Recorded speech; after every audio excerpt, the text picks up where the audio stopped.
Okay, we are live, 2/19/2024, President's Day. This is Where is the Curve? Chief Crow and the Flat Earth Worms. The curve is in your mind if you're wearing the appropriate reality filter. If you still have your face firmly pressed up against the ubiquitous screen, yes, the curve is everywhere.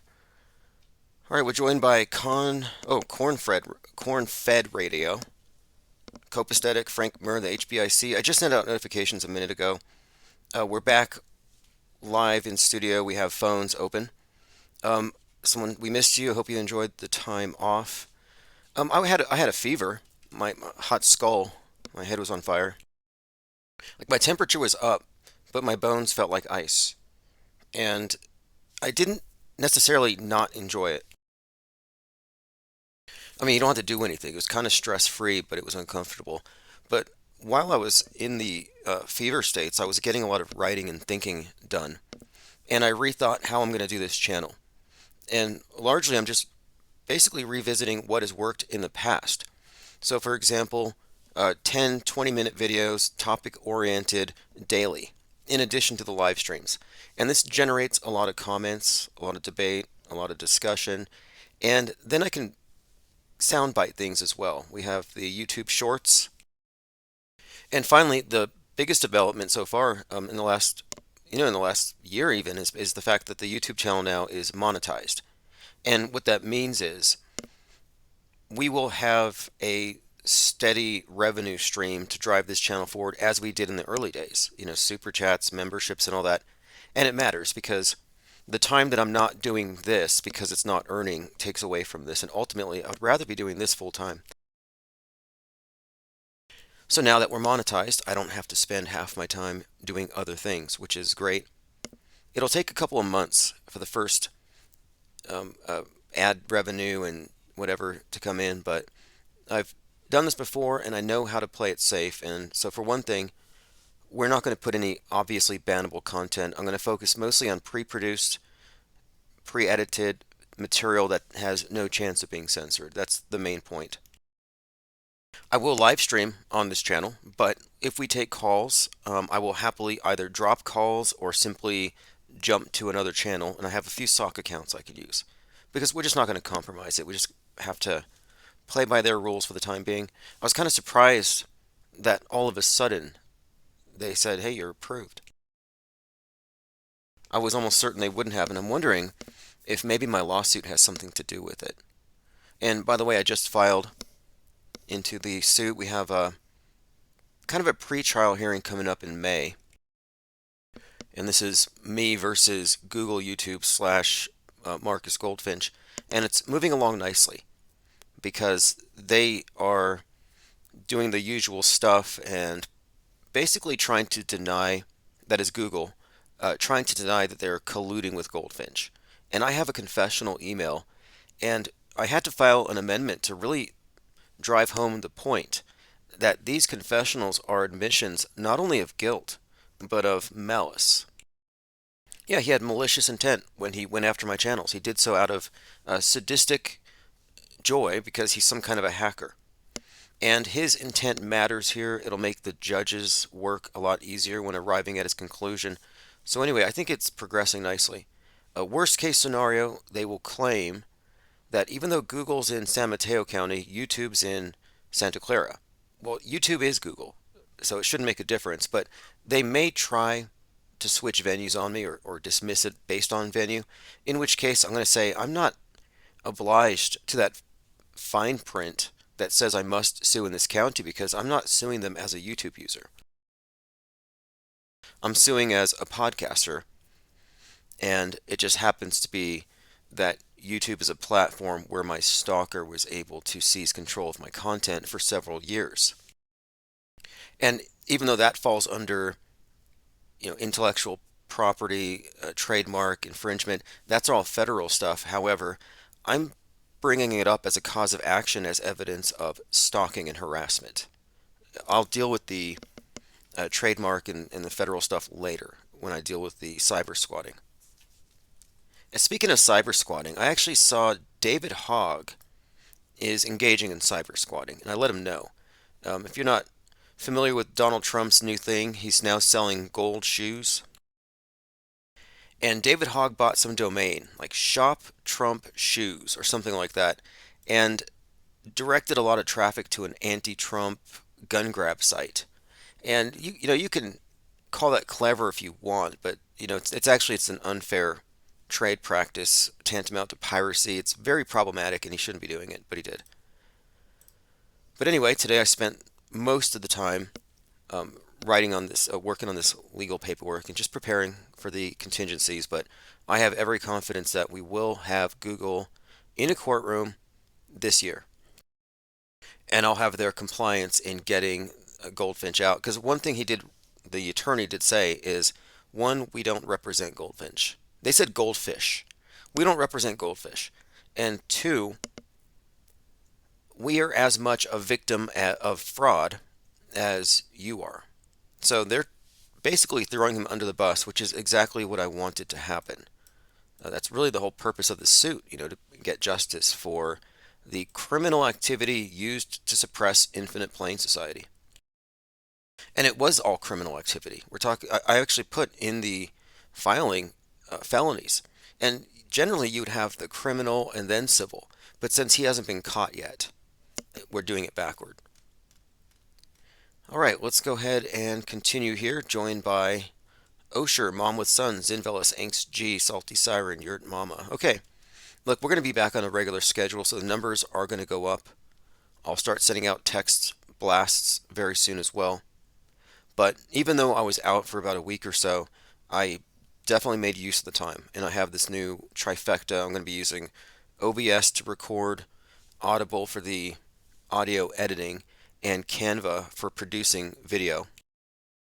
I've already released a couple short videos, autohoaxology axioms, just basic things like non-belief is not denialism.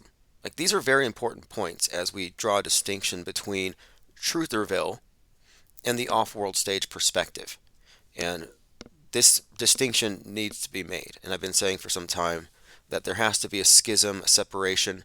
We have to basically quarantine from anyone still infected with hopium addictions, menthol-laced red pill junkies. We have to get away from them. And they're welcome to quit and join us, but we have to maintain a certain purity. And there's a line. And I recently made a graphic to show how this works. The line between what I would consider to be the mediated worldview, the Truman Show, and the real world. And it's pretty straightforward. It's what I call the monolithic worldview filter on this diagram. But what I'm describing here is simply worldviews and how people arrive at them, and how, ironically, the red pill conspiracy theorists, alt media types, and the woke, left-wing, extreme fringe types are deeper in delusion than the people who are just accepting the basic view, the mainstreamed, screened reality, which is one that's augmented, as we often describe. Augmented with things that don't exist. And we have a lot of things to point out that don't exist, a lot of events that didn't happen, but things that people accept, consensus lies, things created with propaganda, media fakery. And this worldview is basically an augmented reality. We talk about augmented virtual reality, Oculus glasses, people walking around with those ridiculous looking lenses on their faces, but we already have those. We've already internalized a filter. And that's what I'm always describing here when I say it's monolithic. And it happens to just be the big things. We fight over 99 details. And people get in the mud over minutia all the time, but they agree on the big lies. Like, so for example, we have all the culture war stuff. We have the different political platforms, the disagreements on the role of government and borders and medical procedures. All these things we see people debating over 24/7. But they agree on the big lies. And that's how I know this whole game is rigged. All that is just pretty much distraction. For example, and right now you can actually apply for this. Elon Musk says he has a plan to get 1 million people to Mars. 1 million people. Well, I looked at Mars simulations, and you can actually apply. You have until April 2nd to apply, and they're going to ask you a few questions, such as how did you fare during the COVID isolation, the quarantine? Because essentially, the Mars preparation facility is nothing more than an isolation, a period of isolation in a cramped environment with a lot of people. Life on Mars. NASA wants volunteers for a year-long Mars colony simulation. They already built the base. So they already have simulations. And isn't this interesting how we're like going to the moon, we're going to Mars, we're going to build bases, we're going to colonize Mars, but first we have to completely simulate it down here first. Like it's a little conspicuous. Like if you ask me, these are movie sets, and that's how they're going to pull this off. But in early 2025, there's going to be a number of people moving into this prison, and Mars is inseparable. The whole Mars project is inseparable from communism. There's an old book, I think 1906 or so, it's called Red Star, but you can find that the early rocket pioneers in Russia were all about perfecting communism on Mars and then exporting it back to the Earth. And this has been a reoccurring theme. In fact, these are the same thinkers that have pretty much inspired Elon Musk's concept of man becoming a multi-planetary species. Now, NASA has said no one over 55. You'll be living in the Mars Dune Alpha in Houston, Texas. Anyway, this is a realistic Mars habitat simulation with the goal of long duration explorative missions in space. And I've looked at all of these things, and they all look like nightmare scenarios of basically being in close quarters, or as they say here, Spartan living, reflecting what life would be like on Mars. Because, by the way, there's not an atmosphere for you. You're going to be beneath the ground. So even if you go to Mars, it's going to basically be a basement. And I've said for some time that the video game culture, or Netflix, home theater, it's all about getting you comfortable sitting in a basement, living through a simulation. Simulated space environments, endless science fiction. And every other movie on Netflix is science fiction about what happens when we ruin the Earth. How do we go forward? What's Mars going to be like? And it's always ascetic. It's always Spartan. It's basically gulags, space gulags. I mean, space communism is the future. And it's clever because the capitalists are like, oh, I don't trust these environmentalists. That's just watermelon Marxism. They're using the cover of Saving Gaia, the cover of the Green Agenda to advance communism. I see through that. But then they see rockets going up to space and they can't wait to go to Mars with Elon Musk. It's like, don't you realize that the space program is actually just an extension of environmentalism? The space program is where they sell you on the utopian lifestyle of perfect sustainability, everything's recyclable out there in outer space. It's a utopian vision, like the Marxist workers' paradise. That's what it is. So they've managed to use the space program to sell the capitalists on their own enslavement under the guise of this is the ultimate expression of free market and capitalism driving all these technologies. When in fact, no, actually it's movie magic. And you've been dumbed down and you're being basically indoctrinated to accept the screen as an authority, which makes you a dupe. We were all space cadets. You know that TV show? It was a hoax called Space Cadets, but it was a television show, reality TV show slash hoax, where a group of would-be cosmonauts were convinced that they were in low Earth orbit. And it's a fascinating study on how mass deception works because one of the things that holds this thing together, and it's called Space Cadets, 10 consecutive nights in 2005. The series was a hoax at the expense of the contestants who were told they were being trained as cosmonauts before undergoing a 5-day trip into low Earth orbit. They did not leave the Earth. But what held this in place is they had 10 or about a dozen contestants on board, and half of them were actors. Half of them were dupes. And as long as the dupes weren't able to network, as long as the actors kept them separate, they weren't able to form conspiracy theories about how it all might just be fake. But Space Cadets is a microcosm of our world. And at the end of the series, everybody laughs at them because they're crying when the walls come down and they find out that they were lied to. And anybody laughing at that has to realize that the power elite behind the monolithic mass deceptions are laughing at us in the exact same way. All right, let's see what we have here. Angst G says, wonder what Disney ride they're going to use to send us there. Yeah, one of the pictures that tells a thousand words is the picture of Werner von Braun hanging out with Walt Disney. That tells you everything. And Disneyland is a closed system, like a Truman Show. You know, the Truman Show only works because in this movie set reality, Truman Burbanks doesn't have any interaction with anybody outside. So he's trapped within a false paradigm. Well, that closed system model is what we live in on a macrocosmic scale, but the technology of creating a simulated world is there. And Mars bases, there's probably a dozen Mars bases. Under Arizona, under Nevada, I mean, who knows where these things are? Like, I thought for some time that maybe Musk was going to send a million dumbed down Americans to underground Mars bases beneath China as slaves to the Chinese government to pay off our debts, and they would think they're on Mars. We'd be able to go online and say, hey, look, they're on the Mars base. We can, you know, chit chat with them on the internet, thinking they're on Mars. They think they're on Mars, but they're actually farming potatoes, some subterranean hellhole beneath China, thinking that they're the vanguard of human progress. But that's one of my points here is that the space program is not about progress. It's about neo-feudalism and a new dark age. Dressed up as the Jetsons, at least on TV, but they can't really deliver on any of these promises.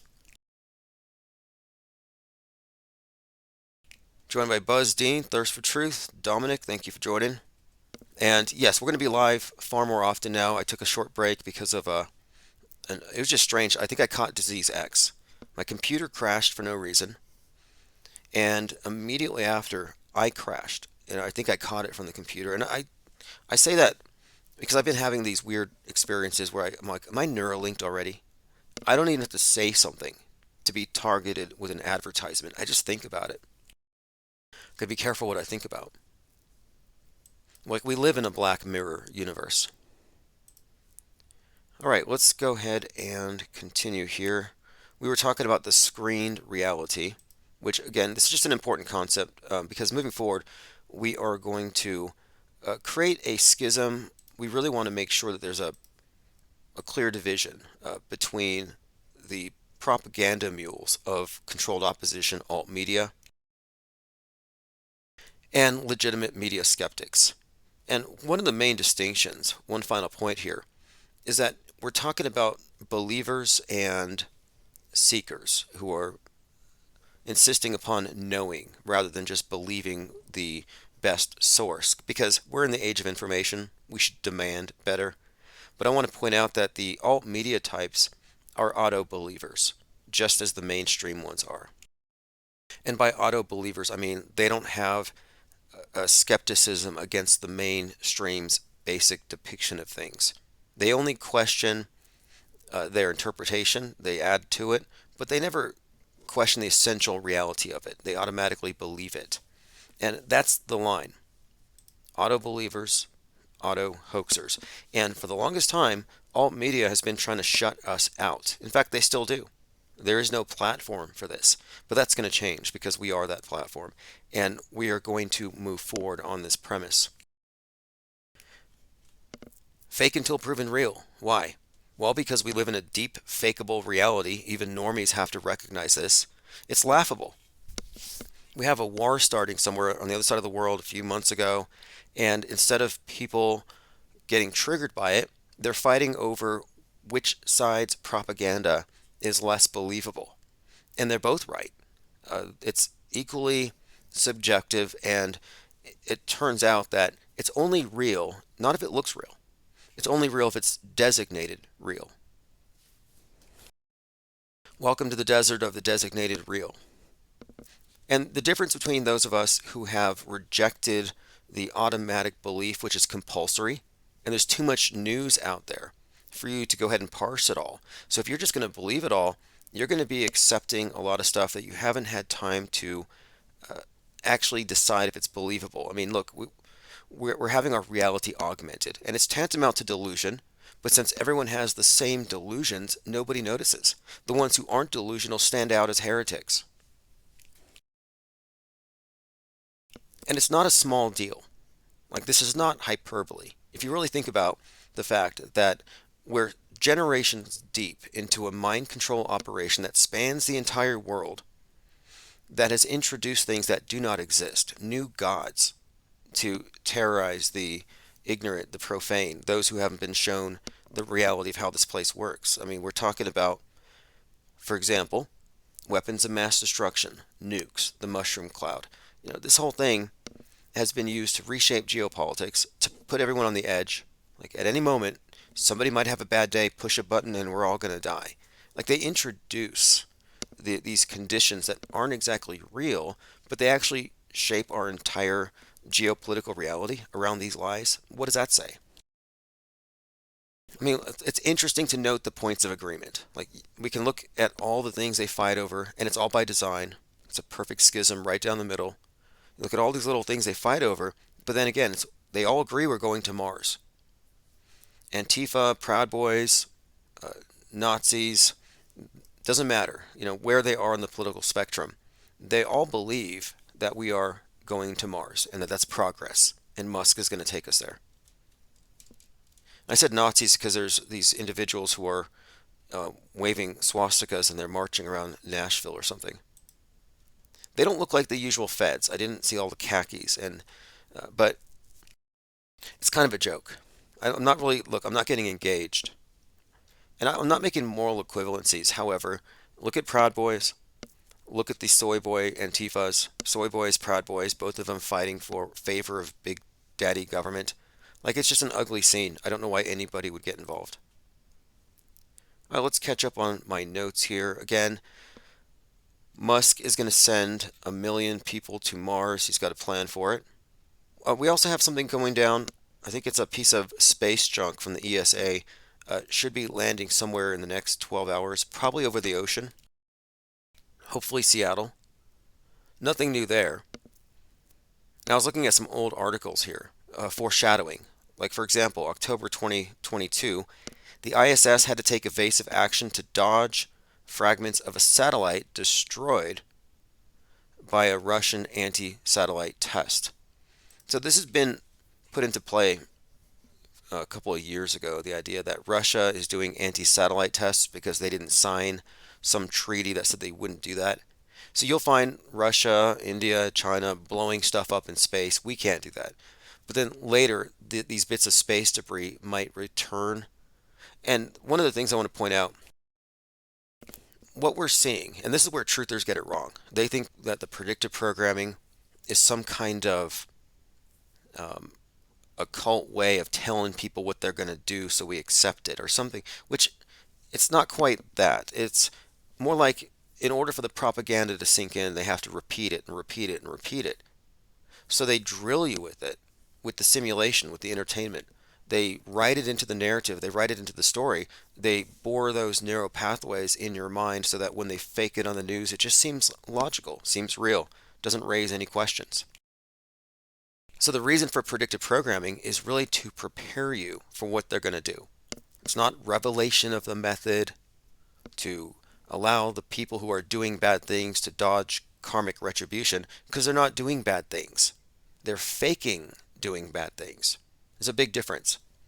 But these explanations are all over the place. There's all kinds of ways people try to explain it. It's just a coincidence. It's an eerie coincidence. No, the reason for predictive programming, one, is to prepare you, but two, it's an indication that we live in a news-bent reality. They're writing our news probably decades in advance in broad strokes, and then they get more detailed and nuanced as it comes time to execute it. But they're writing our history in advance and living it out on the world stage like a reality TV show. Don't believe me? Look at January 6th.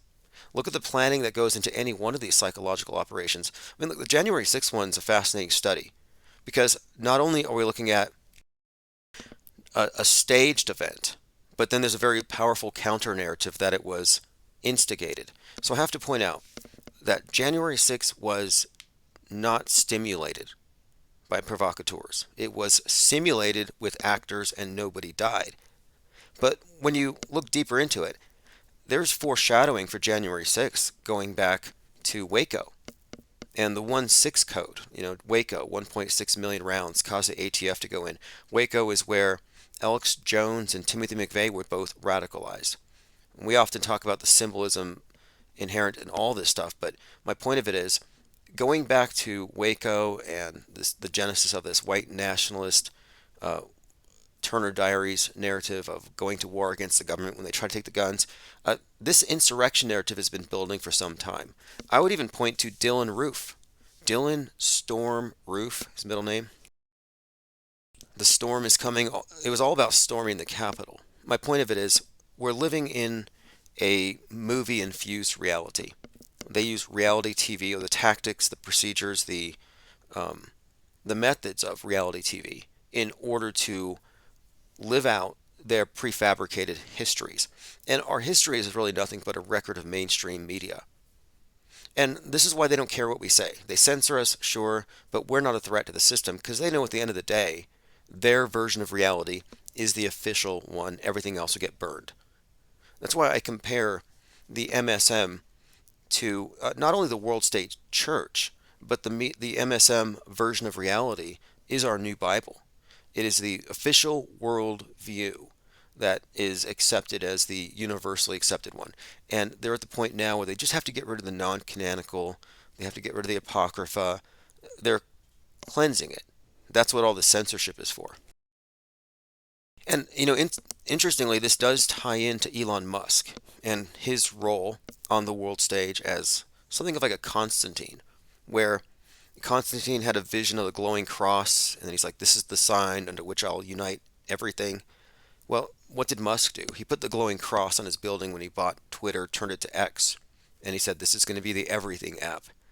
And if you look at it, what Twitter is doing, what X is doing, is it's making the case for the public that we need to acquiesce to some level of censorship because all this unmitigated free flowing information is causing mentally ill people to pop off.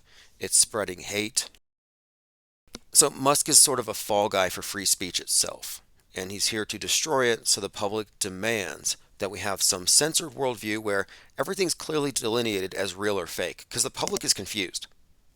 The general public, the non-discerning, non-skeptical public, they have mind aids. They don't have a mental immune system. They just believe whatever comes through, so it's very harmful for them to have unapproved ideas floating around. At least that's the argument they've accepted. This is the same argument in 2020 that had people seeing the healthy as the most dangerous people, because of course they can spread stuff to the most people with compromised immune systems. Well, similarly, we would be the healthy because we can discuss ideas without accepting them. Like Aristotle said, it's the mark of an educated mind to entertain an idea without accepting it. Well, here we are entertaining ideas, but the public is being conditioned to think that what we're doing is we are keeping dangerous mind viruses alive that someone else might catch and act in some extreme way. And the public is going along with this lockstep. And my point of it is Musk is part of it. That's why I've been saying that disease X is not going to be a virus, but it's going to be a mind virus. Disease X is just going to be this blanket excuse for censoring cyberspace because it's a new commons, just like we have to get rid of the space junk because it's a commons. And they've made this correlation also. Elon Musk, leading promulgator of space junk. Elon Musk, leading promulgator of mind junk. So the whole disease X thing is about X and mind junk and the need to get rid of mind junk because, of course, a lot of people have no mental immune systems. And the reason they don't is they don't want you to have one. They need you to be a believer. And that's what I mean when I say auto believer. People who automatically believe without a filter. And that filter is more necessary now than probably at any other time, just considering how fakeable everything is. Your Mama says, I've been listening to Michael Hoffman's podcast on Spotify. Oh, interesting. I'll have to listen to it. Michael Hoffman, Secret Society, Psychological Warfare. And he's the one who brought a lot of James Shelby Downard's work to light. King Kill 33, a lot of OG Metascript breakdown. Very interesting material. But Michael Hoffman is the one who really promotes the idea that predictive programming is some kind of, quote, revelation of the method. That they are telling us what they're doing because it's part of some occult ritual, etc. Which I kind of get his perspective, but he assumes that what is happening is real. And this is going to have to be another axiom I'll have to put out there that predictive programming merely precedes what they're going to fake. It's wrong to assume that predictive programming tells us what they're going to do in reality. And even as early as recently as a couple years ago or last year when the train derailed in Ohio, I saw a lot of pretty advanced thinkers in the Trutherville realm thinking the derailment was real. And Infowars came out and they said, yeah, there's a movie White Noise on Netflix that preceded what happened with the derailment in Ohio. And actors from the movie were actually having to evacuate from the real life event. And what they said was, this is revelation of the method, dark occultists telling us what they're going to do. Again, I think that's ridiculous. And it's not only ridiculous, it's a thought-stopping cliche. It's like, really, you should be thinking, what does this really tell us? Interestingly about the derailment, because, last year it's all about train derailments every other day. This year it's all been about planes. You notice, I don't know what the difference is, trains, planes, what's going to be next, but the thing about last year was East Palestine, Ohio. Ohio, the heart of it all. That's their state slogan. So the heart of the nation. We had the derailment, which had some symbolism, like a heart attack in a way. Bloated system here. There's the deregulation. It was blamed on Trump. But the derailment in Palestine, Ohio, East Palestine, Ohio, seemed to be kind of a foreshadowing because it had a, quote, toxic airborne event, is what they called it in White Noise. It had this mushroom cloud, very ominous looking mushroom cloud. And I thought, this could be foreshadowing. Because, of course, then after that we have Oppenheimer. And then we have the event of 10/7. So Palestine is back, in the news. And I'm thinking there might be some relation, might be some kind of foreshadowing, just mixing Palestine with mushroom clouds. All right, let's see here. Skyfish says, I was wondering what happened to you. Yeah, again, I had disease X, or I had some kind of virus. I caught it from my computer. Maybe I got my computer sick. But it was a fever, hot skull. And if you haven't seen Hot Skulls, I kind of recommend it.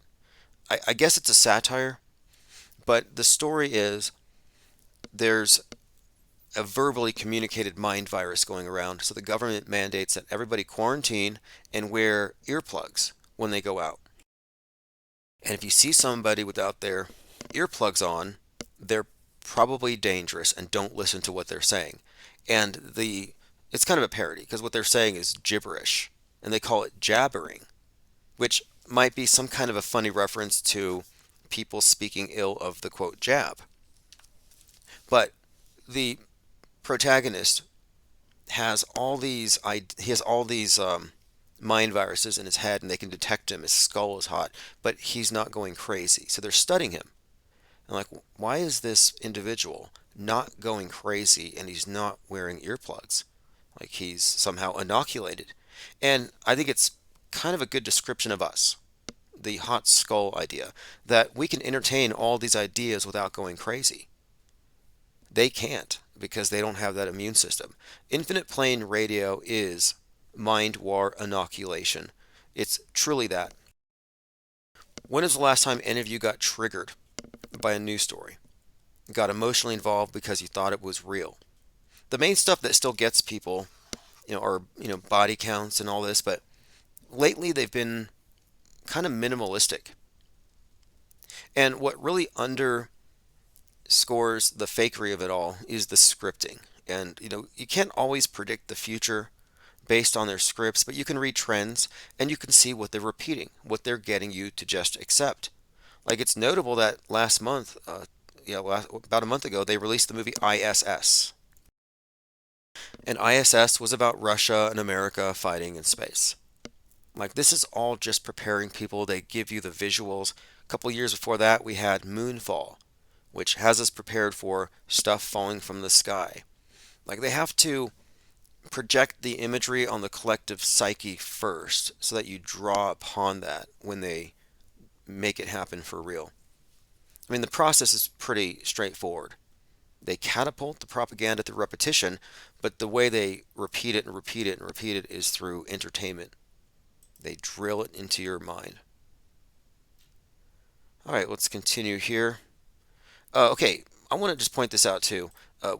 We're rising above media literalism. And what is media literalism? Well, it's like hearsay. I saw it on the screen, therefore it's real. And I've been looking up various court rulings on how video and photography is considered evidence and the arguments against it. And I've found some pretty interesting arguments that you could say that an anonymous clip, photograph, or a video might be looked at as hearsay, depending on whether there's any way to fact check it or even question the person who produced the image. So here's a article from Connor reporting, if there are no witnesses present who can be cross-examined, an attorney can argue that the substance of the video evidence is hearsay. So when somebody just throws a video at you as evidence, I'm like, well, you're kind of making an argument from authority, and really, in the age of deep fakery, we can't be media literalists. So rising above media literalism, a higher level of skepticism, and it's kind of a paradigm shift. And speaking of paradigm shift, I came across this interesting clip here I'm going to play. And this is on my X account. This is from Professor Brian Keating. Check out how professional demystifier Dr. Ben Berry demystifies the notion of paradigm shifts. Because this is something we've been talking about lately quite a bit with regard to the mediation and how we approach it. I think about Newton trying to figure out how light worked, and he was missing pieces, and so he could never fully come to a model that made sense, and it tortured him. There is this metaphysical aspect where he had a worldview that was governed by the limits of what he could imagine, and the limits of what everybody around him could imagine. Okay, so he had a worldview governed by the limits of what he imagined and what everyone else could imagine. But the point here is that the worldview is constrained by the consensus trance, by tradition, by adherence to orthodoxies. And that's what we are running up against consistently. And when we talk about paradigm shifts, the notion of paradigm shifts is that the paradigm shift kind of comes out of nowhere. I think that what actually happens is that there's a group of people who see things in a specific way, and at some point, that way of looking at things becomes impossible to ignore. Okay, so impossible to ignore. Now, what we're doing here is breaking away from those who continually drown us out. I don't want to be mixed in with truth or veil. They're hopium addicts. They're delusionists. They exist within a subset of the mainstream delusion. They're no closer to the exit than your average blue pill apathetic normie. That's the same can be said for the woke. It's a false awakening. And we have to break away from that to make this distinction as far as how what we're doing is different from what everyone else is doing. Then we become unignorable. And that's been the topic as of like the last years, is the idea of becoming unignorable and distinct, a parallel media. And that's the point where it metastasizes, in my opinion. To ignore, and then all of a sudden the moment arrives where the tension with the old ideas is so high that the only thing that's left to do is to switch. Okay, tension with the old ideas. And I'm looking at this as a kind of like an underdog type of movement. Think Saul Alinsky, the ways for aggregating power and influence as a small group confronting a larger group. And that's, I think, going to be the breaking point when the influencers in Trutherville have to contend with a lot of skeptics who have figured out the rigged game. All right, joined by Thrustazar says, I figure they do things like East Palestine to obscure our search results. Yeah, I have seen a lot of examples of this where certain things that are searched for are obscured by a lot of noise. I mean, that's really the purpose of Google. You know, they put out this recent thing, I think it's called sensitive events. Yeah, sensitive events. So Google's like, look, we have to do what we can to provide high quality, relevant information in the event of an unforeseen development, a quote, sensitive event.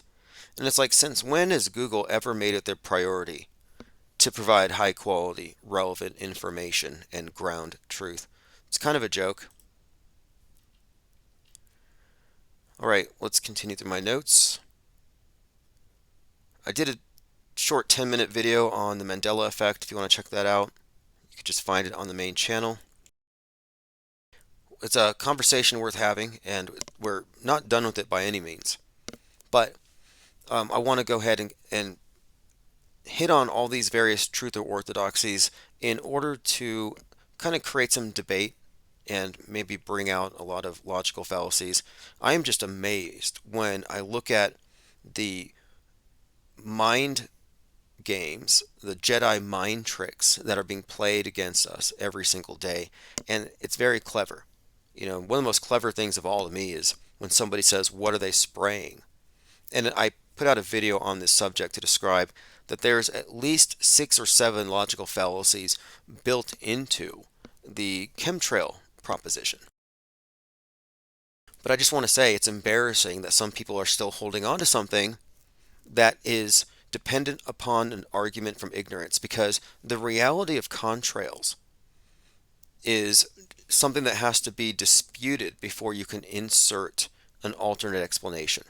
So the chemtrail theory doesn't have a lot to weigh against the contrail theory. And I have someone hitting me up on YouTube and they're like, when I was a kid, we didn't have these trails. And I'm like, okay, I've heard that a million times. I've had people say, when I was growing up, the sky was blue and the sun was yellow.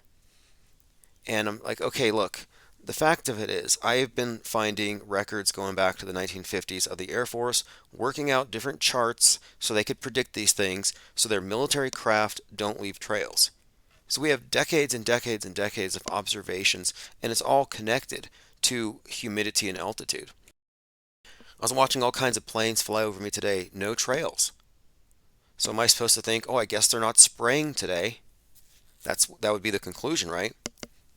No, it's just because, of course, the climate. A lot of faulty causality. But the reason why these things are worth studying, the reason why the Mandela effect is worth studying, is they not only unravel a lot of these logical fallacies, but they also show you the power of the framing of a question or the framing of a debate. Like, the interesting thing to me about the Mandela effect is the proposition is reality's fluid, everything's shifting, but every Mandela effect arrives as a binary. There's only option A and option B.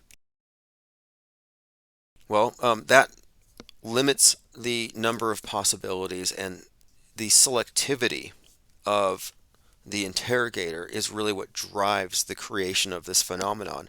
And it's very similar to how the media operates, how they don't give you enough information to dispute, just enough to believe if you trust them. And that's a position they put you in so that you're rushed to believe. And it's usually based on a cognitive bias. But my point of it is these mind games exist all over the place, and they're worth studying. They're worth reverse engineering. XG said, when I was growing up, the sky was green. Am I Mandela affected?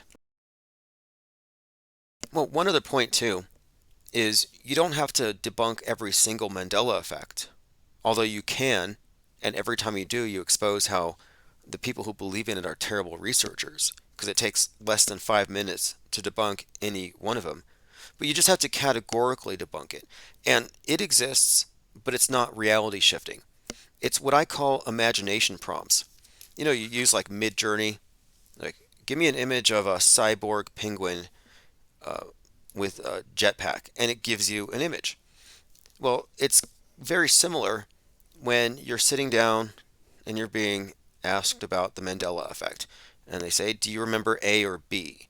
And when, let's say, for example, do you remember your underwear label having a cornucopia or not? Well, you probably have a very clear recollection of that logo, but they prompted you to recollect it with a cornucopia, the additional detail.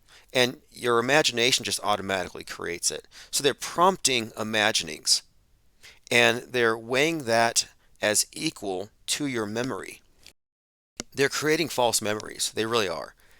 And it's actually a form of gaslighting to take something that's established as real and then to say to you, are you sure?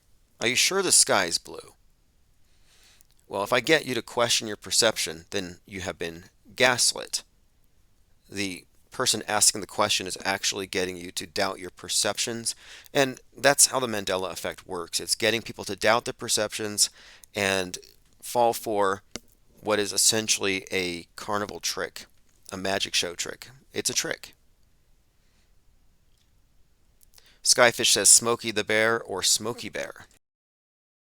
And look, even if, and look, this is another problem too, because these are other effects like Smokey the Bear or Smokey Bear. You're talking about something you probably memorized when you were a child. Like there are many explanations for why you may have a recollection that's off. But to jump to the conclusion of reality shift is a huge leap. And there's no explanation for it.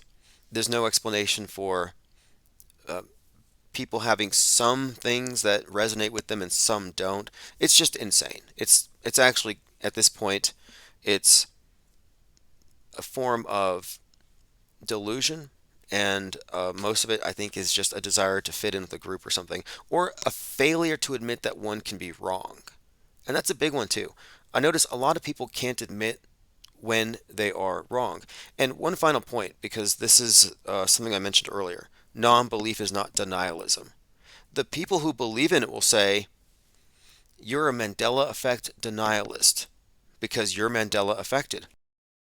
Oh, because I don't know if it's Smokey the Bear or Smokey Bear, I'm affected. They label you as affected. They automatically include you. And no, I readily admit that I don't care. And I don't think I ever cared about any of these little things. And whether I remember it right or wrong is immaterial to me. And then you would also have to explain misremembered song lyrics. Millions of people misremember song lyrics. How come those aren't considered to be Mandela effects? Skyfish says, could it be Winston throwing yesterday's news into the furnace and replacing it with today's? No. No, because what they're talking about is reality shifting.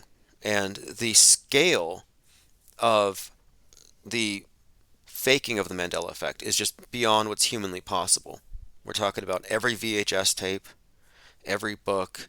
Like, no, it's just not even plausible, not even close. And moreover, it still rests on the faulty premise that your memory is perfect and faulty eyewitness testimony is well documented. And until you can find me some Mandela effect witness who's won a spelling bee, I'm just not going to believe it. Because it's like I misspelled a word, but instead of admitting I might have misspelled it, I'm just going to say reality shifted and all the dictionaries changed.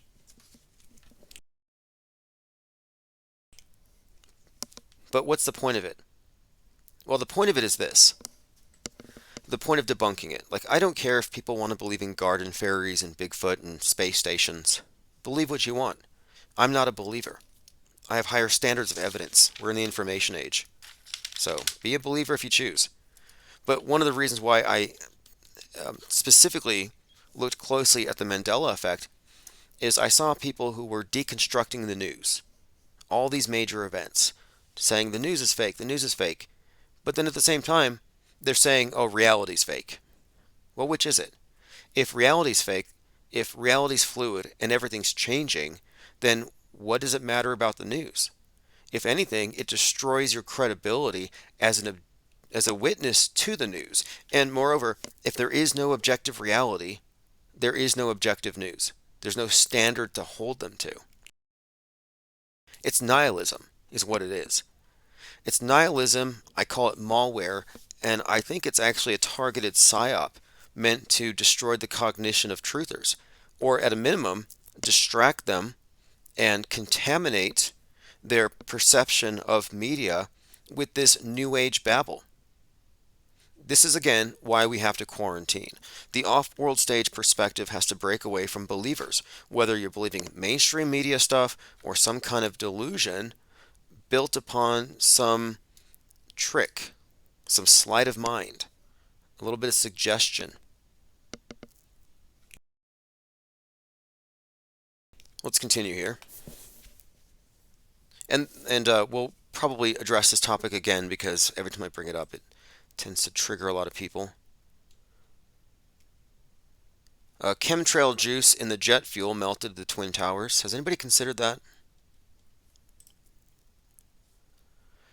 Then I have plenty more on the contrails, which I'm not getting into. I'm done with that topic.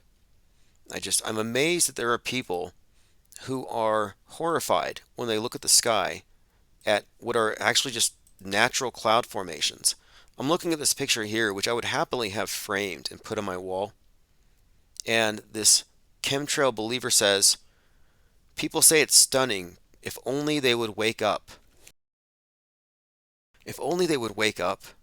And this is the irony of it, is that truthers think they're awake and others are sleeping. But in reality, they've adopted a nightmare. They've entered into a nightmarish version of the blue pill reality, and they call them sleepers.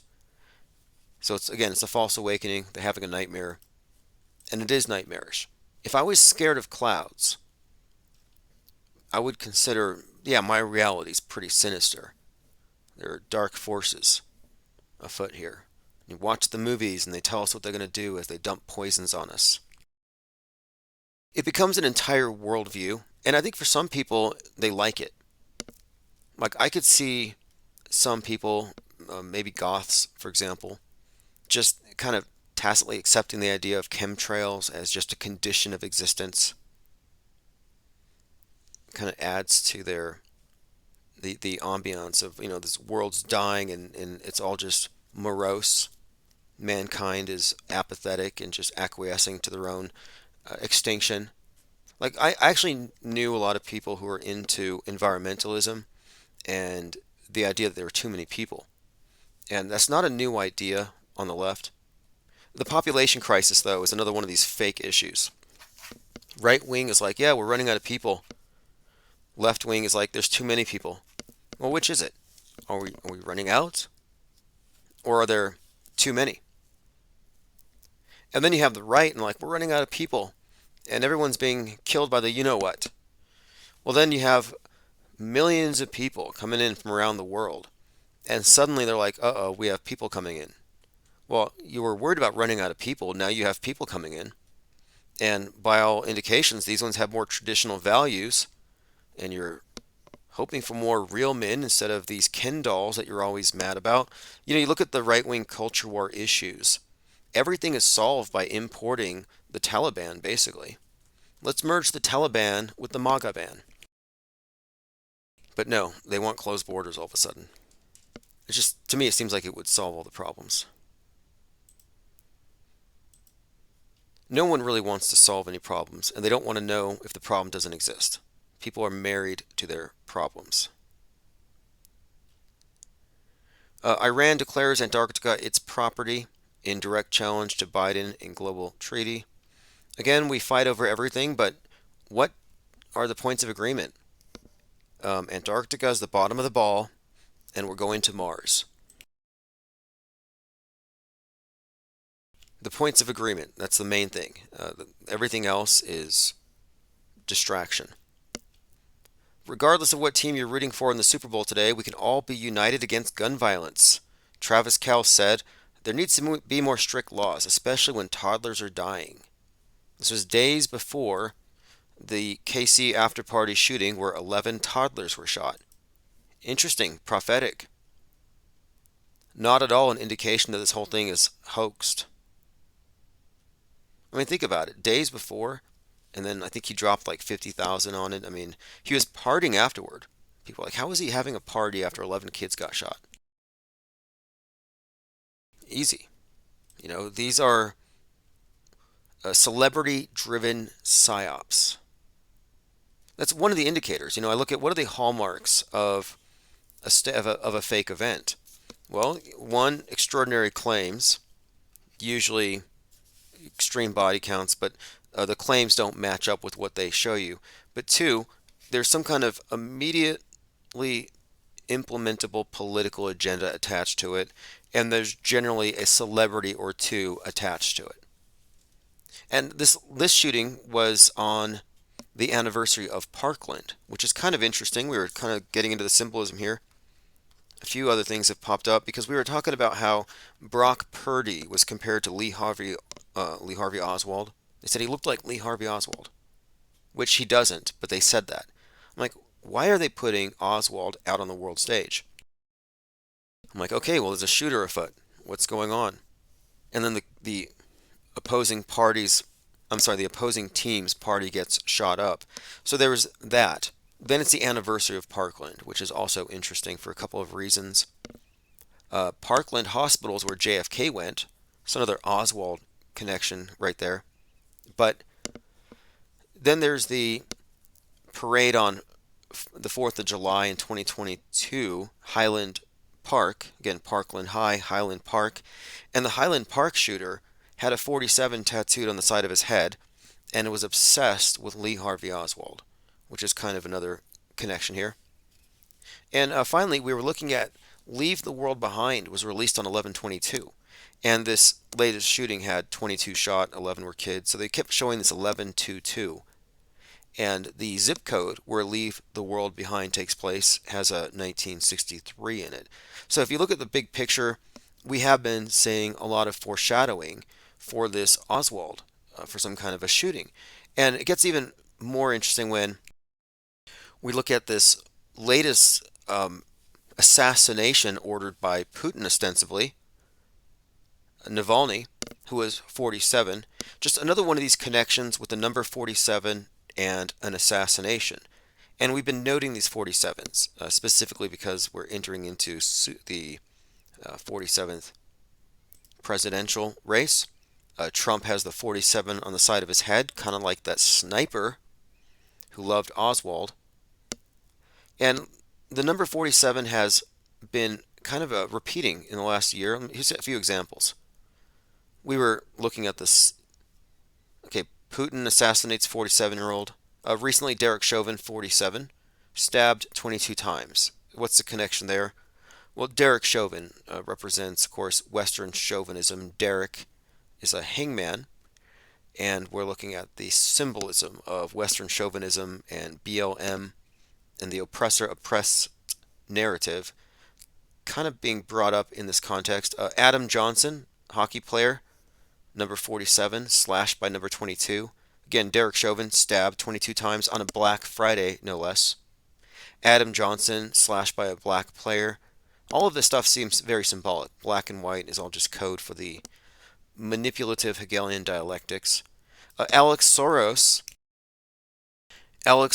magazine had the quote threat to assassinate Trump with the $47 on it. Then we have, let's see what else. There's a few other 47s, but this was the other big one. Oh yeah, there's a video game out there, very popular, called Hitman 47. So there's some kind of 47 assassination code that we have been examining. We've been noticing this since the 4th of July, 4/7/2022. And all of it connects to Lee Harvey Oswald, who's been popping up again in the news because of his resemblance to the quarterback and also the Disney character Oswald, the bunny, has been revamped as some kind of a monster bunny, which has some connections as well. Without reaching too far, it goes right into the Donnie Darko. And Donnie Darko has some interesting foreshadowing of both Donald Trump and a grotesque head wound. Skyfish says rubber toddlers. Oh, at the Kansas City Chiefs game, those 11 toddlers were shot, and we didn't see any of them.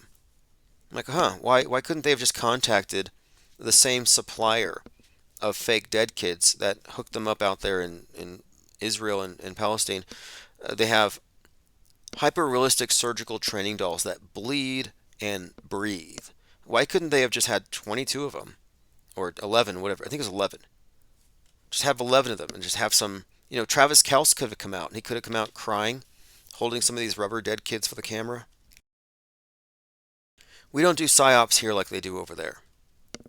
And I think the reason why is us. I think that we have a more sophisticated audience and we're a little more critical. We don't see an obvious rubber doll on the TV and turn away and cry. We're looking at it like, oh, that looks fake. And it's very partisan. So, for example, people who hate Israel will believe every bit of atrocity propaganda coming from Gaza. People who are pro-Israel will find everything from Palestine, to be questionable. So it's like choose which you want to believe. It's partisan. And one of the axioms for autohoaxology, it's number 47, is essentially that in any event portrayed through media, if the interpretation is partisan, then you're looking at an aspect of a bifurcated psyop and it's fake. Reality's not like that. Reality isn't choose which side you want to believe and they're not mutually exclusive. No, there's one reality, but no, apparently there's two. Just choose which one. And my point of it is, if there's an anti and a pro and it's being promoted by all the fake media networks, then yeah, it's fake. You could step back. All right, let's continue here. Salty says, eyes peeled on South Carolina. It's coming up as a target, mark my words. We'll keep our eyes on that. And the Target thing as well. So Robert Crimo shoots up the 4th of July parade and then his mom shopping at Target. And if you look that day, there's pictures of his mom holding a Target shopping bag on it with a little Target symbol, which has some fascinating connections to some. This whole thing is fascinating to me. I mean, I find it very interesting how we are being fed the news of the future through predictive programming and foreshadowing in order to get us to just accept it as real. So you can kind of get an idea. And some of these things have been going on for generations, like the alien invasion. Although recently I've kind of come to the conclusion that the alien invasion is never going to happen, but that it's more or less a perception management operation where they're trying to get humanity to embrace the alien. And the left already has. So if you look at the left-right thing, the right wing is terrified of illegal aliens. They want closed borders. They're terrified of aliens that are extraterrestrial because now they're convinced that these things are demons. This has been something that's been spread by, like, even Tucker Carlson. The aliens are demons. So the right is closed borders. They want their closed national borders. They want the world closed to aliens. They want Space Force to protect them. They want their skin closed to injectable aliens. They want their front doors closed against any potential home invader, therefore Second Amendment. So they're all about self-defense, insecurity, strong borders, strong walls, closed off to alien invaders. Contrarily, the left is 100% porous. They're like, invade me, invade my home, invade our world, go over the walls, we don't care. Everything is open. Why is this? Well, why is one porous? Why is one closed? That's because the left has embraced the alien, which is this. What happens if we have an alien invasion? Let's say the Greys arrive. First of all, gray is a combination of black and white. It's the Hegelian dialectic, when they've merged two into one. It symbolizes the synthesis, the accomplishment of their great mission. But if aliens arrive, one of two things will happen. they will be benevolent, and all mankind will unite. Or they will hate us, and all mankind will unite to fight the alien. But the alien represents unification. And what I kind of think what they want us to do is embrace the alien, embrace open borders, embrace this total openness to a one world system with no distinctions. Everything goes gray, everything's mixed, all the various extremes are nullified. But if you got rid of all the borders, you get rid of all the nations, you have this dissolution into oneness into the gray. And I think that's what the alien invasion represents. Getting man to embrace the other on every level. And it's part of this larger social engineering project, this new ageism. Thirst for Truth says, I hope China makes some more of those Trump shoes. They sold out already. I know, I saw Trump come out with these golden shoes. The best thing since his NFTs. And they sold out fast. I looked on eBay and there were people selling those things for $4,000. I'm worried about the people wearing those. If you remember, like in 2016, 2017, people wearing MAGA hats would be chased down by angry mobs. And I'm like, wow. Like, if anything says beat me up more than a MAGA hat, it's the gold shoes. And I don't have any problem with those shoes. I'm just saying that you wear those gold shoes in the wrong place. I just don't see it working out very well. I want to remind everybody of this from The Economist, and this is 2000 and this is during Obama's reign. So this is pre-Trump. We're looking at The Economist cover. It says the weaker sex, and this is 2013. And it looks like a queue with a sad man inside the queue with a MAGA hat. But this is pre-MAGA. So how does this work? Well, that's not a queue. It's the male sign pointed down, and it's broken. And it says the weaker sex, no family, no job, no prospects. But this is foreshadowing of the Q movement and of MAGA years in advance. The Economist is really one of the best predictors of the future. We've seen so many examples of this magazine conveying messaging for the future. Thrustazar says almost as bad as red shoes. Well, the gold shoe thing was at the SneakerCon, I guess, and he has to raise money because he was sued for what, 300 and they're probably going to contest it.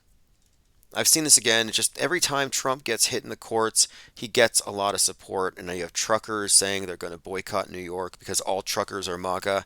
A lot of this stuff just seems like political theater, and I'm not sure how much of it I believe right now.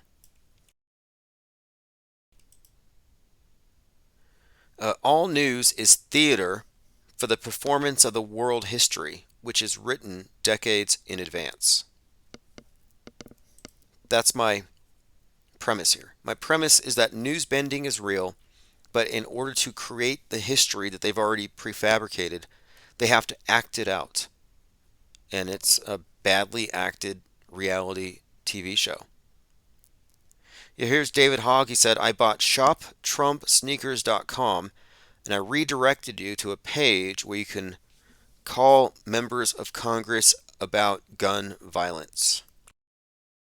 So this is David Hogg, David Lanza, who has apparently rerouted 60,000 calls using this stolen domain, this cyber squatted domain. And I let him know that, hey, this is the cyber squatting this is a cyber squatting case here. The fact of it is, shop Trump sneakers, you could argue that Trump has enough distinction in the marketplace that he couldn't have accidentally have infringed here. And he admitted that he stole 60,000 clicks. So in 1999, Congress passed the Anti-Cybersquatting Consumer Protection Act to protect American consumers and businesses, and to promote the growth of online commerce, and to provide clarity by prohibiting cyber squatting. This also includes typo squatting, one letter off.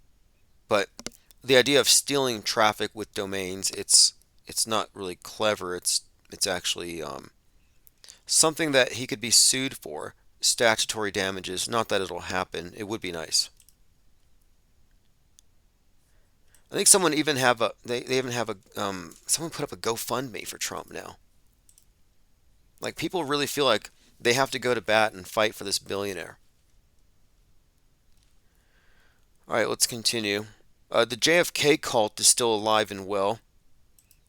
This is Samuel Saldana who says JFK is still alive. The person that was shot on 11/22/63 was a clone, and he's alive. It's in the Bible code.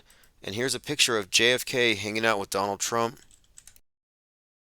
This is why I think it's important to separate from Trutherville. This is how bad they are. It says here, JFK is alive, Bible code with President Trump, the Messiah, King Cyrus. The Messiah. And then I have a lot of these images. People are using Photoshop to age JFK Jr. And this guy here says, JFK Jr. is alive. This is him. Have a good day. This is a religious cult. This is a delusion. I have to remind them, look, according to the news, Ghislaine Maxwell and JFK Jr. were actually doing it, which is kind of weird considering that they believe JFK is going to save the world from Ghislaine Maxwell. But you see what I mean? We've entered into this place where the people who don't believe the news go deeper into the matrix, deeper into delusion. And this is the only reason why I point this out. I point this stuff out just to show you that when you have removed the filter, when you have removed the basic skepticism, the initial, and I think fundamental level of skepticism, which has to begin at the screen, if you remove that, you have what I call maids. And the people who believe this nonsense about these dead celebrities, these 120-year-old presidents, like Abraham Lincoln's going to come back and save us, and you could say anything. I could say, yeah, Abe Lincoln actually came back as Vivek Ramaswamy, and he's going to be the VP. There are people who would believe it. They would believe it first, and in fact, they would just believe it, no matter what it contradicts. And my point of it here again is that they're deeper in the matrix, deeper in delusion, and we have to break off a section of discourse, and that's what this think tank is. That's what the parallel media will be. We have to break away from this stuff. We have to look at it objectively. Can't let them get mixed up with us. And I don't want to be mixed in with any of the crazies who want to chop off the heads of federal agents, for example. I don't want to be caught up with the provocateurs and instigators that talk about eating their neighbors. Lean Dion says, time traveling Tesla Trump. Yeah, well, even that. Let's talk about the time traveling Tesla Trump, because this is a thing. Well, there's a couple of them. So this is a guy who insists that, and he's wearing an Abraham Lincoln shirt. I have a couple of clips here. Okay, I have one clip from this guy who insists that Barron Trump is a time traveler, and we'll play that. But then I have this guy with an Abraham Lincoln shirt, because they believe that Lincoln was like the second coming of Christ. JFK was the third, Trump is the fourth. Anyway, this guy is convinced that the pillow guy, Mike Lindell, is JFK Jr. Mike Lindell. Who is? Is John still alive? We're going to find out the truth. So you think that Mike Lindell is John F. Kennedy Jr.? Yes, I do. We're going to find out. You have a picture to prove it there? Cool. So this is a picture of Mike Lindell and John F. Kennedy Jr. And so what's the evidence here? Well, the evidence is we're going to find out that people had to play certain roles to get the truth out to people. So why would John F. Kennedy Jr. fake his own death and then assume the identity of a pillow salesman? Well, you have to ask yourself, what was he running for? He was running for a seat in New York. Who won that seat? Was it Hillary Clinton? So John F. Kennedy Jr. is actually Mike Lindell. We'll find out. We'll find out. A lot of insinuation. They never say definitively, and they like to answer questions with questions. They become super spreaders of very bad ideas, and they use very bad argumentation. And this is what's interesting too, is that when people adopt these false beliefs, it's not just they carry out or repeat some extraordinary, bizarre claim, but they actually repeat the same logical fallacies and they use the same rhetorical strategies. So, for example, chemtrail people will resort to 5 or 6 different logical fallacies, moving the goalpost, all kinds of dishonest tactics to stay in the right. Mandela affected go into ad hominem. Name calling works for a lot of people, not to mention calling you a denialist, which is wrongfully shifting the burden of proof. But my point of it is when people adopt these various obscure, bizarre, indefensible beliefs, they take the entire piece of like malware that goes along with it that forces it in and they give that to other people. You couldn't get someone to accept this without going and bypassing a number of, I think, questions that you would have to ask first, like there's certain presuppositions. It's just so much to take in. And my point of it is the people who are believing this stuff are automatically believing it, unfiltered. It's a mess. It's a disaster. Trutherville is a disaster. And then you have the manufactured evidence, where QAnon types have been manufacturing evidence for years, even when it's been debunked, and they recycle it. I'm seeing all kinds of recycled stuff. This is going around again. Frazzle Drip, a file name that happens to have a video of Hillary Clinton surgically removing a girl's face and wearing it and drinking adrenochrome. Like, these are urban myths going back 8 or 9 years, and many of the celebrities and politicians who are the centers of these little stories, they're not even relevant anymore. You know, kind of like the Mandela effects. There's a point where you're going to have a generation of people who don't know who Ed McMahon is. And there haven't been any new effects. Here's an example of a person who's addicted to hopium. Elaine Wassey said, Q drop number 3872 has its 4th year anniversary tomorrow. So they call anniversaries, quote, deltas. And they believe that time traveling Q is able to post Q drops years in advance. So you have to watch for the, quote, deltas or the anniversaries. So this person was convinced that according to Q, on February the 17th, 2020, it would be game over. Well, it didn't happen in 2020. So the next year, February 17th, they said, oh, it's a 1-year delta. Didn't happen. I mean, this is worse than Scientology. So here's someone waiting. Hopefully this time, 4 years after the Q drop, it will be game over. Didn't happen. It's the day after. It never deters them. And that's part of the game. It's part of the grift. It's part of the psyop itself. It's much like Seventh-day Adventists, an entire religion based on Jesus not showing up at the appointed time, but that it's now incumbent upon them to be extra faithful, because when he does show up, you'll be rewarded for it. And the less he shows up, the more you believe he will show up. It is mind-bending. Okay, let's go ahead and continue going through my Twitter feed.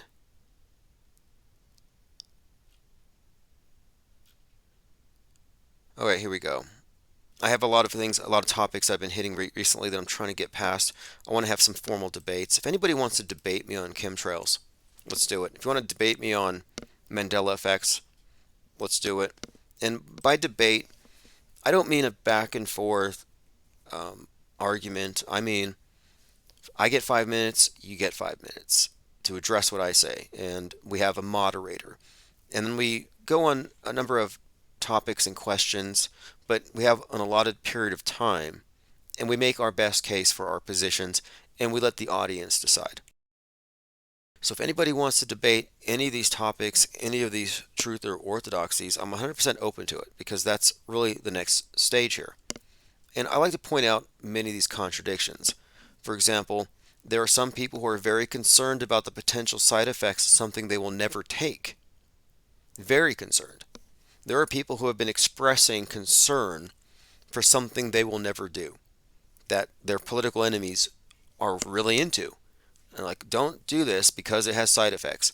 And yet these same people believe in chemtrails and don't wear masks for chemtrails. So it's like, wait, you don't take any protective measures for the chemicals and toxins that the airplanes are spraying on your face, but you're very concerned for potential side effects of something that you're never going to do. Like, there's something not adding up here. And I think what's not adding up is people's actions are not aligning with their professed beliefs.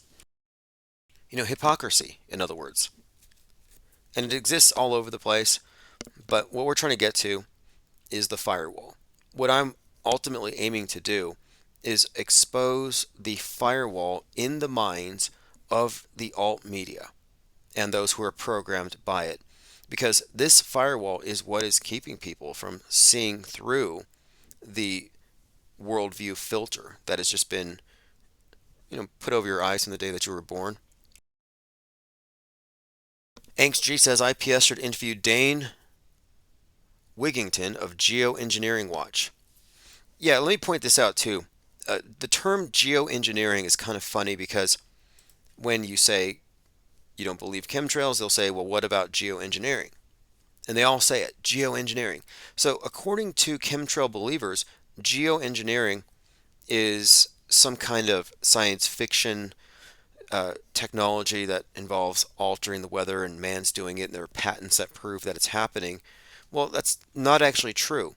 Geoengineering is a term used to describe climate change remediation. So for years, they've been hyping up this hypothetical, quote, geoengineering as some kind of threatening phenomenon that we ought to know about. But at some point along the line, the climate change people appropriated that term. So geoengineering is now climate change remediation. So if you say you believe in geoengineering, what are you really saying? That you agree with Greta and geoengineering is a good thing because it fights climate change? Or are you suggesting that geoengineering is some kind of separate thing? Fascinatingly, both geoengineering and climate change are based on the presupposition of anthropogenic climate change itself. Like, they both presuppose that man is going to ruin the world unless we regulate him. I'm like, could that be the purpose here? They get both sides to agree on some big proposition while they fight over everything else. And I think that's pretty much how this thing works. But the people who are referring to this thing as geoengineering are taking this perspective that the government is secretly doing stuff.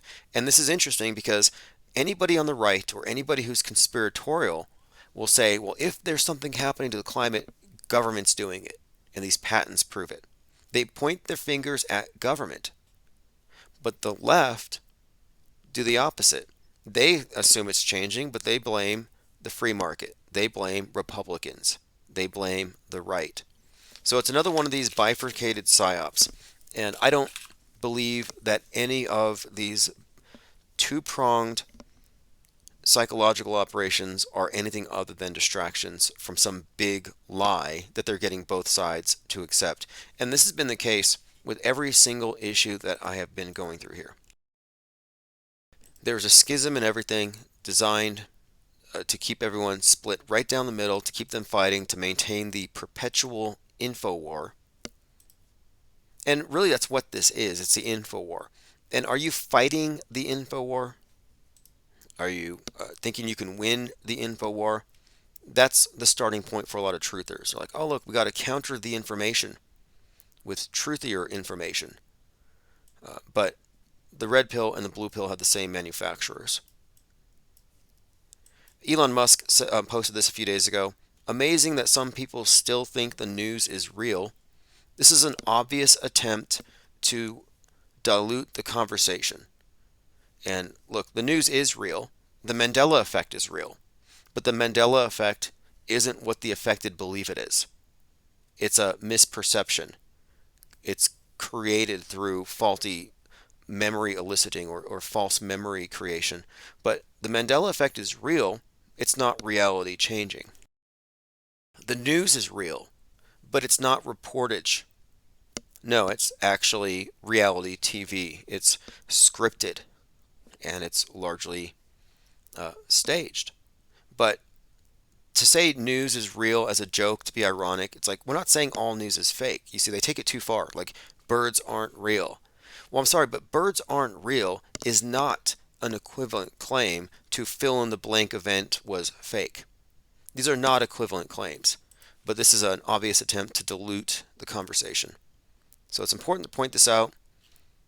One thing they can't do is they can't reference auto-hoaxology or mass media deconstruction. They can't go that far. What we're doing is actually above the security clearance of probably 99% of the operatives out there. They don't know. A lot of them don't know what they're actually gatekeeping, I'm convinced of it. They wouldn't be as effective as propagandists if they were really aware of it. Because they would recognize that, okay, I'm also duped. Some of them might even resent it. Who knows? I happen to think that some of the best liars out there are the people who are insulated from the truth, because I think it would be hard to maintain the facade. I mean, look how these various performers are unable to conceal their glee. You just got to fake cry on TV for 5 minutes. You can't do that. All right, let's see what's happening in the chat here. Yeah, if you want to email anybody who you want to perhaps invite on to debate. I want to do debates. I want to do some conversations on these topics. We can agree to the terms in advance, but I want to move things forward. I think a lot of these conversations are stagnant. And I think when somebody loses a debate, or when a debate has been performed, you have to look afterward, kind of review it and say, well, what did we learn? What arguments are failed? Like, there has to be some progress. And there are some of these topics where there's been no progress, no new information. I don't even bother with the flat earth versus round earth debates, because the fact of it is you can't have an honest conversation about that if you're not including in your assessment the possibility of movie magic supplanting so-called scientific evidence.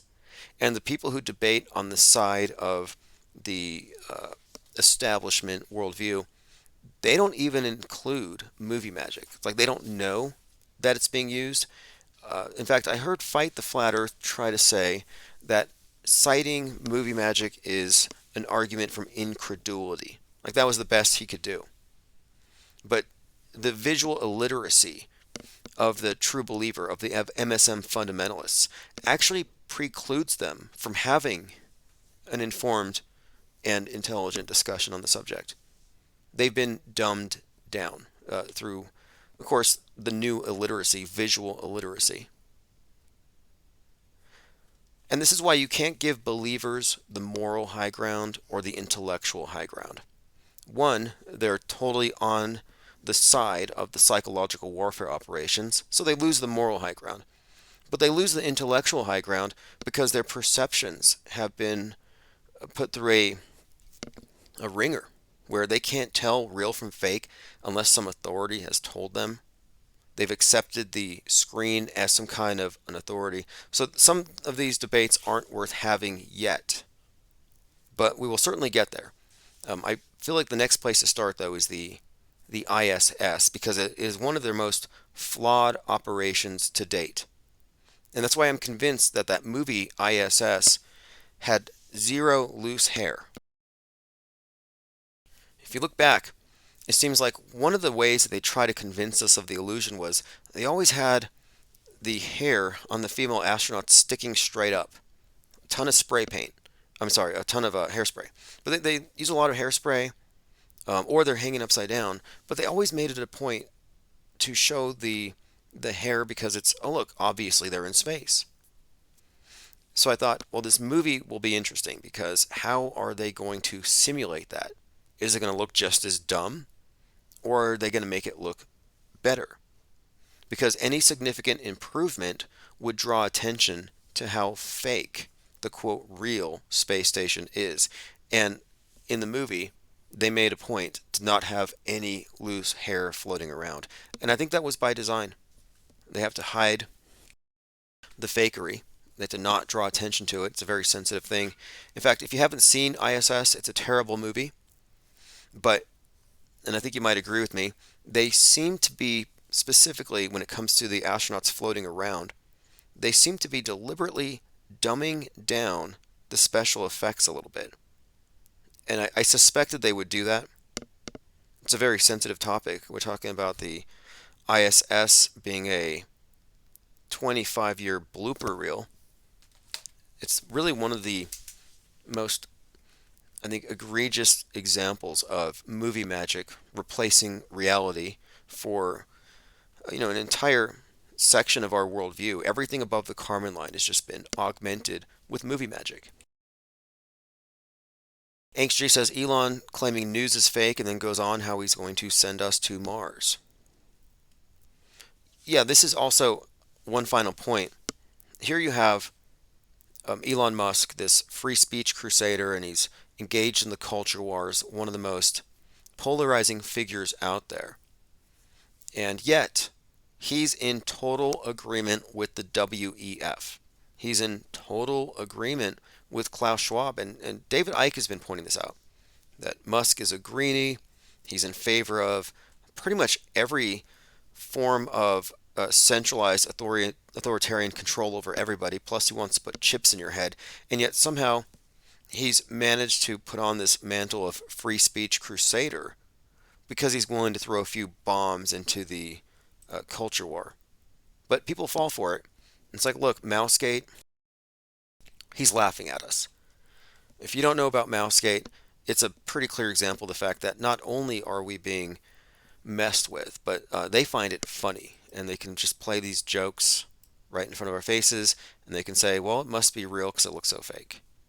Anyway, thanks for joining. We'll likely start earlier tomorrow. I'm going to have a number of other videos uploaded here and there. So subscribe to the main channel. And we'll be back. We just had to take a break while I got through some of this legal stuff, got over the hot skull. Anyway, thanks for your patience. And if you sign up for the newsletter, you'll get the archives via email later on tonight. This is Death to the Ball, One-Eye Jack.